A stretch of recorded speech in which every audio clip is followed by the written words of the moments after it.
Hi all. Previously we dived into terminologies of networking. So this is the last slide where we left previous time. We were trying to understand what is the physical layer, what is the network interface layer, IP layer, the transport layer and application layer. And then with our fairy tale example, we understood the PGN is the physical layer. The door number of Alice home is the MAC address. The tower number where Alice home is situated is IP address, and the name of the person to whom the package is delivered, Alice, is the port number, and the actual package is the application layer. It was thought that we will be going through each layer one after the other. So this time we are going to take a deep dive into application layer. Application layer is responsible for the letter you write to Alice. Application layer involves protocols which is responsible for the letters you send to Alice and then the response you get back. So this application layer dictates what is to be written inside the letter so that it's understandable and decipherable to both you and Alice. The application layer in a general internet, like what happens when you open google.com, is deals with two protocols, DNS and HTTP. I earlier thought we would cover both DNS and HTTP in a single slide deck, but later I felt it will be too much of information to be consumed if we cover both the protocols in a single slide deck. Instead, I will restrict this slide deck only to DNS, and I will create a subsequent slide deck to cover HTTP protocol. First, before taking a deep dive on DNS, we would need to understand what it's just one letter we are going to send to Alice and receive the response from Alice. So why there are two protocols to do that? So DNS is the first protocol which gets invoked in your application stack by a browser. So what DNS does? In internet, everything works by domain name. You don't have to remember IP of google.com. You always just type in google.com. Google.com might have any IP what it chose to use. Similarly, if in our fairy tale world, if Alice could live in any tower, tower 2, tower 3 or tower 4. As a person, you don't have to remember Alice tower number. You could just let's assume the community has something called each residences have a name, like a name board in front of their home, something like this. And if Alice chose to name her home as Alice Residence, all you have to remember is Alice Residence, and there should be some mapping which maps to the tower number where Alice stays. This just because it's always easier to remember a name rather than a bunch of numbers. So it's easier to remember google.com than remembering some IP of google.com to reach google.com. The other protocol is HTTP. What is HTTP is? HTTP is once you have the IP, we will actually dig deeper. How do we get the MAC address and how do we get the port numbers? So DNS helps us in getting the IP. There are some ways how do we get the other two pieces. Once we get all the relevant pieces, now it's ready to write the letter. The letter is written in HTTP. So HTTP will be covered in a subsequent slide deck. Right now let's jump into DNS.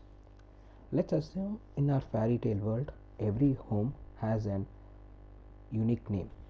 Like Alice Residence has Alice Residence, and some other residence might where even if Alice lives, they can't keep the name Alice Residence because it's already taken. So if the community has this rule and every residence have a unique name, now we will build a system similar to DNS in our community, which allows us, once you give a name of the residence, maps it to the tower number where the residence is. Let's take an example, like you have to send a package to Alice Residence. Now you are trying to figure out the IP address which you have to inform to your PGN to send it to Alice home. So here let's for a moment briefly forget what is there in the red box. We'll come back revisiting all those things. So here let's assume in our fairy tale story, you walk down to your tower's reception. We assume there is some person sitting at the reception. You go and ask the person sitting in the reception, do you know where Alice's residence is. So if the person knows this answer on the top of his head, say somebody else in a tower would have asked where Alice's residence is, and if the person knows where Alice's residence is, he can say it immediately. But if the person doesn't know it, then the person will ask you to wait. He will follow a hierarchy of steps to get Alice's residence in a fairy tale world. In a fairy tale world, everybody has some piece of information, not the complete piece of information. So he has to reach this guy, the local receptionist, has to reach to a bunch of people to piece together all this information and give you back the information. So what do I mean by piecing the information? So this local receptionist talks to somebody called a site head. This site to ask, do you know where Alice's residence is? For privacy reasons or something, the site head just knows a cluster of buildings within which Alice's residence lies. He has clusters of buildings like Zone A, Zone B, Zone Z or something, and he says Alice building lies in Zone A. You should probably reach out to a person who is responsible for Zone A. Then the security will reach out to Zone A's security, or the receptionist or somebody who is responsible for Zone A, to see where Alice building is. Now he comes to know from the Zone A's representative that you should reach out to the receptionist sitting in parcel 1, sitting in the tower 1 lobby. So this is what our diagram. We assumed Alice lives in tower 2. So there is one receptionist lobby here, and the Zone A guy say you should contact this lobby. This lobby will give you the tower number. So now this guy goes and contacts the person sitting in this lobby, and this lobby says Alice lives in tower 2. Now he pieces all this information, comes back to you and say Alice lives in tower 2. This makes kind of not much sense. The first site head itself could have told where Alice lives, where Alice's residence is. But considering the point that an internet has lots of domain names, millions of domain names, or even more, with hundreds of TLDs coming up, it's difficult for a single person to map a domain name to IP address. To scale it, this has been divided into a tree. So if you actually do this is called a recursive lookup, where you could where your receptionist has recursively went to each of these redirections and got the response for you. So this is how it works. Say if google.com, if you try to resolve google.com, it first tries to reach a person to get the top level domains. Top level domains as in somebody who knows information about com, in, and stuff. So this is similar to the site security guy.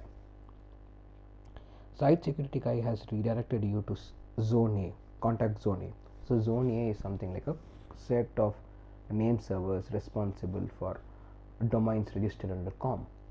Zone B would be for registered under .in, something else for .io, and so forth. Now we reach to com server and say, I need to understand where google.com's is hosted, or where Alice's residence is. Now .com says we need to go and contact to the name servers of google.com, which in our case is the lobbies of the reception tower 1 and 2. So when you go to the name server of google.com and say what is the IP of google.com, it gives the IP of google.com. So those name servers of google.com are called as authoritative server, who are in the lobby of tower 1 and 2, are authoritative for Alice residence address. They will give you the exact address of Alice. Nobody else in this stack are authoritative for Alice address. They are authoritative for their own zone. Say dot knows where com is, com knows where google.com is, and google.com gives you any record under google.com. This tree-like structure helps you to uniquely identify a record, a DNS record, and then this process called resolution. And the person you reached out first, your um, tower lobby receptionist is actually called as a local DNS resolver. This is set by our ISP or any other service, say if it's a public Wi-Fi, whichever service you use, they set this resolver as part of you onboarding. So you contact that DNS service, give me my IP, and when I said if it's in top of that person's head, if which means if it is in its cache, it will give the IP. If the mapping is not in its cache, it will follow this whole process of going to the site security, going to the zone security, going to the local receptionist, and then getting the response, piecing it together, and then putting it up. So right now you have got Alice residence tower number, which is basically the IP address. So now our diagram becomes you have got what IP addresses from DNS. HTTP is the next protocol, application layer protocol you're going to use. That default runs on port 80.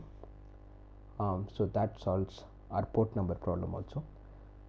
You can override these default protocols, but for this whole example, we are going to use the default protocols port numbers, and the letter is again written in HTTP. MAC address is needs still some more context for us to dive into. I think it will take some more slides to determine how we figure out and fill in the MAC address detail. For now, the only unknown is MAC address, but that needs still some more context for us to fill in. And the PTN, as discussed, is the physical layer. So this gives us this almost completes our puzzle to send our first letter. Probably the next slide deck where we cover HTTP, we should have an understanding of how to write a letter, how to understand what is coming from the letter. Then we have a fine grasp on the application layers. After that, I think subsequent slide decks will cover further layers in the TCP/IP stack.